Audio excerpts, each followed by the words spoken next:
Question: did Peter curse? And should we as Christians? Let's talk about it. But he began to curse and to swear, saying, I know not this man of whom you speak. Mark 14:71. Now, right there in that verse, you can plainly see that they say that Peter began to curse and to swear, which would probably give people plausible reason to say that Peter was cursing. However, I disagree.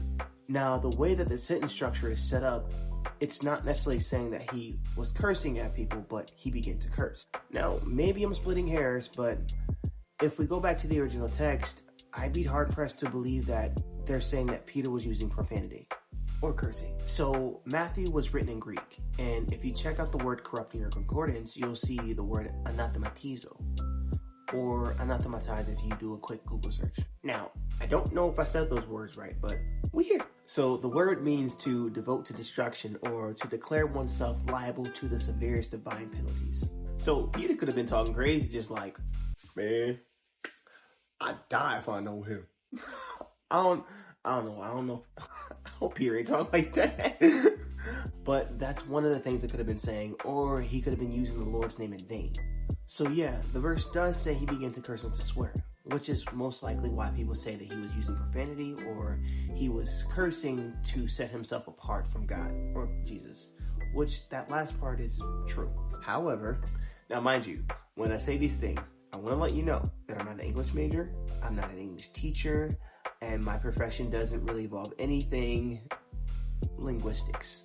I'm not even sure that's the right term for it, but the way the sentence structure is set up, it's not saying that he was cursing at people, but he was cursing, comma, saying, I do not know this man of whom you speak.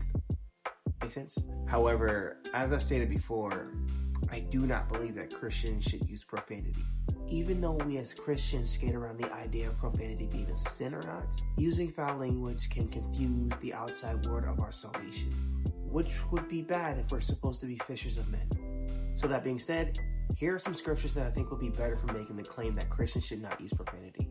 So, first one, let no corrupt communication proceed out of your mouth, but that which is good to the use of edifying, that it may minister grace unto the hearers.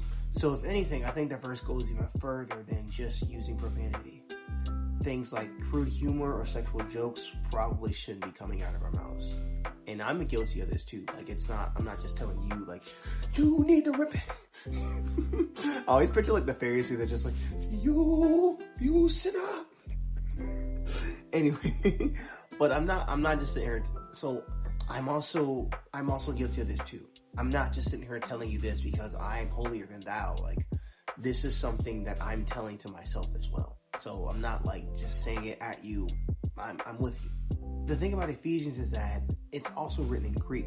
So the word for corrupt in that context is sapros, which means rotten or putrid. Sapros.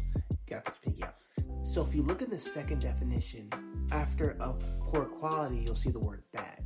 And what do we also call curse words? Bad words.